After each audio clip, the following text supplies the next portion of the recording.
নমস্কার বন্ধুরা, আজকে একটা নতুন ভিডিও। তো কম্বিনেশন নিয়ে তো অনেকগুলোই কথা বললাম। তো আজকে না কালকেই পাঠিয়েছেন যে ফিঞ্চ নিয়েও বলতে, ফিঞ্চের কম্বিনেশন নিয়ে। তো ফিঞ্চ আমি মেনলি নর্মাল, দেখুন ফিঞ্চের যে কয়েকটা জিনিস খারাপ বা কয়েকটা জিনিস কী কী খরচ হয় সেটার মোটামুটি একটা আইডিয়া আপনাদের দিতে পারি। সেই আইডিয়াটার বাইরে ফিঞ্চের এই মুহূর্তের মার্কেটের কথা সেটুকু একটুখানি নয় বলবো।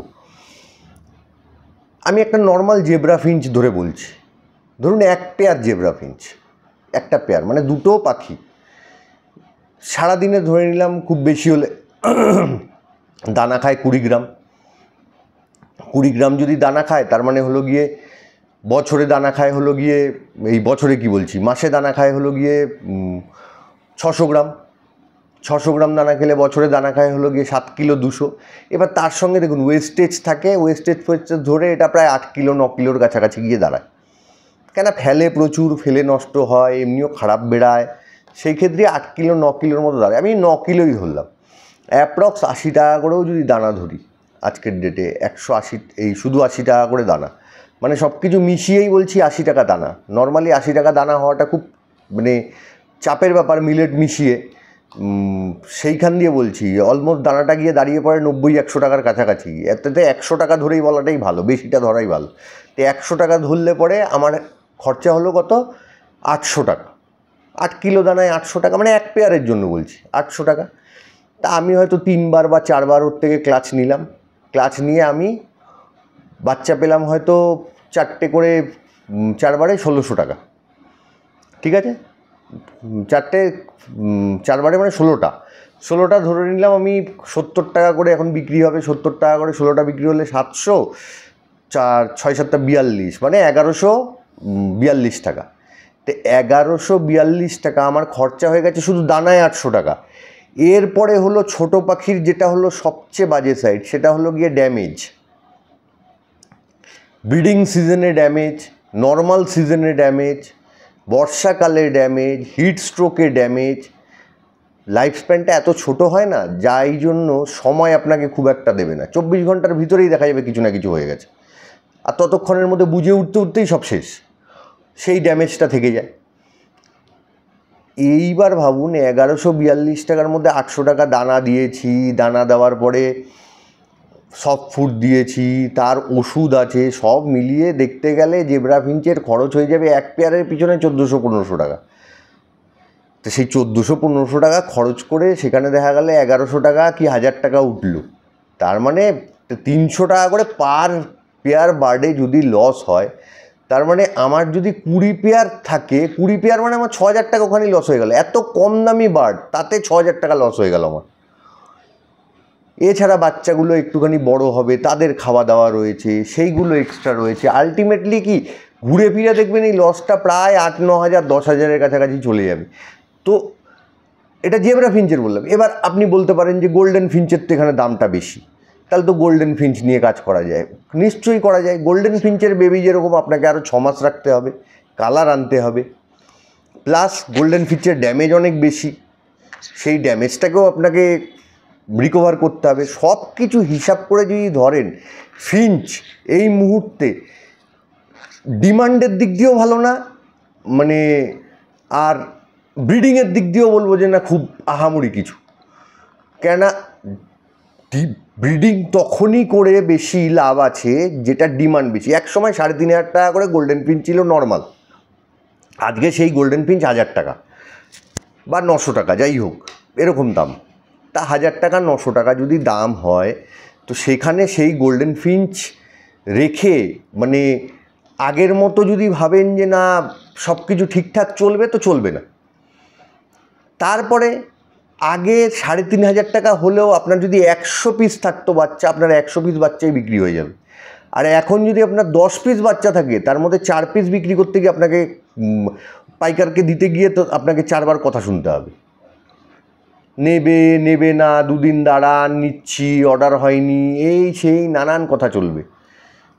এইগুলো হলো নর্মাল প্রবলেম। এই ছোট পাখির দিকে এই যে দামটা যেটা পড়েছে, ছোট পাখি বলতে আপ টু মানে জাবা বলুন, তারপরে বদ্রিটাকে ছেড়ে দিয়ে লাভবার্ড বলুন, বদ্রির হাই মিউটেশনগুলো নয় আলাদা কথা, বাদ দিলাম, নর্মাল বদ্রির দামটা খুব একটা কিছু চেঞ্জ হয়নি। তো এই জায়গাগুলো দেখতে গেলে আলটিমেটলি ফিঞ্চ এই মুহূর্তের খুব একটা ভালো কিছু প্রসপেক্ট না। হ্যাঁ, এবার শখে পুষছেন 1-2 জোড়া, দেখুন সেটা খুব একটা গায়ে লাগবে না। সারা বছরে অপচয় বলতে গেলেও 500-700 টাকা, 1000 টাকা খরচ হয়ে যায়। সেখানে নয় পাখি পুষতে গিয়ে, ওকে ভালোবাসতে গিয়ে যদি 500-1000 টাকা এক্সট্রা খরচ হয় সেটা অ্যাকসেপ্টেবল। কিন্তু ওই 20 পেয়ার, 30 পেয়ার, 40 পেয়ার নিয়ে চাষ করে গেলাম, আমার মনে হয় না এই মুহূর্তে খুব একটা কিছু ভালো অপশান।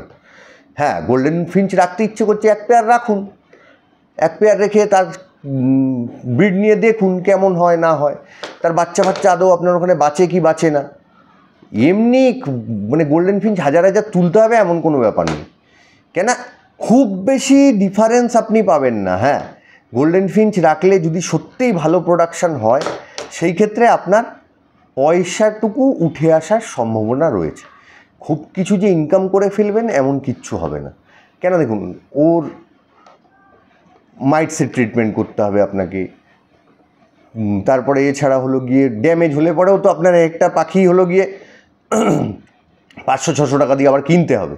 কেনার সময়ও তো দেখুন, আমরা কেনার সময়ও বোকা, বেচার সময়ও বোকা।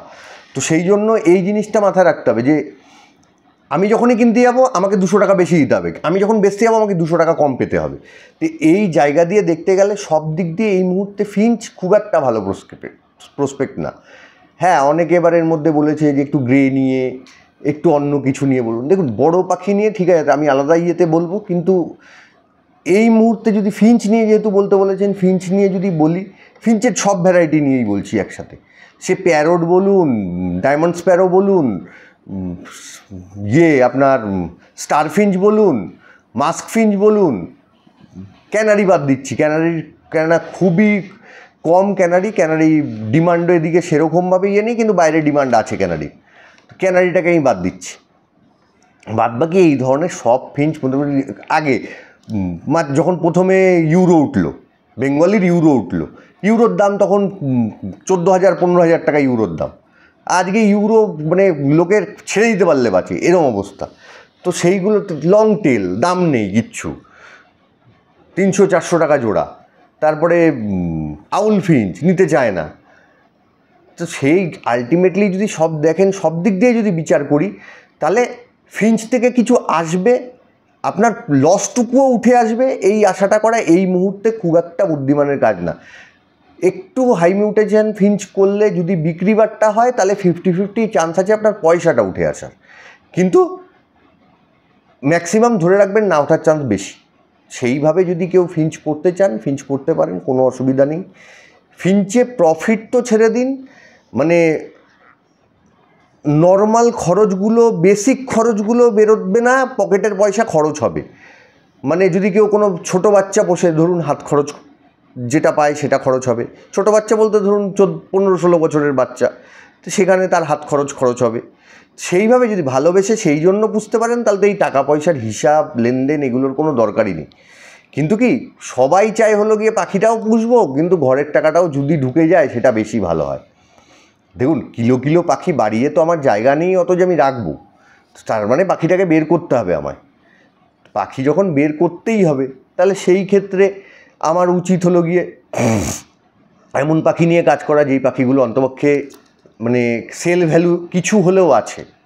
আপনি ফিঞ্চ নিয়ে না কাজ করে সেখানে 200 টাকার জেব্রা ফিঞ্চ নিয়ে কাজ না করে তাহলে 200 টাকার বদ্রি নিয়ে কাজ করুন না, সেটা বরঞ্চ বেটার না? সেটা বরঞ্চ অনেক বেটার এই মুহূর্তে, আজকের ডেটে। কালকে কি হবে কেউ জানি না, আগে যা ঘটে গেছে সেটাও এখন ভেবে লাভ নেই। এই মুহূর্তে যা রেট আছে আমাদের তার উপরেই চলতে হবে, সেইভাবেই কাজ করতে হবে। কালকে যে বদ্রির দাম 100 টাকা হয়ে যাবে না এমনও কোনো কথা নেই, আবার বদ্রির দাম যে 400 টাকাও হয়ে যাবে না সেরকম কোনো কথা নেই। তো সেই চিন্তা করে আজকের ডেটে যেইভাবে চলছে, তাতে যদি কম্বিনেশানগুলো একটু চেঞ্জ করে নেন আমার মনে হয় ভালো হয়।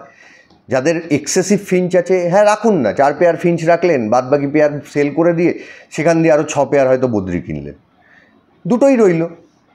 আরে দানা তো একেও খাওয়াতে হবে, ওকেও খাওয়াতে হবে, সব ফুড একেও দিতে হবে, ওকেও দিতে হবে, এও ভাত খায়, ও ভাত খায়, তো অসুবিধা তো কিছু নেই। এও চিড়ে খায়, ও চিড়ে খায়, এও ডিম খায়, ও ডিম খায়, তো এগুলোতে তো প্রবলেম কিচ্ছু নেই। তো সেই জন্য যদি এই মুহূর্তে একটু চেঞ্জ করে নিতে হয়, আমার মনে হয় চেঞ্জ করে নেওয়া ভালো।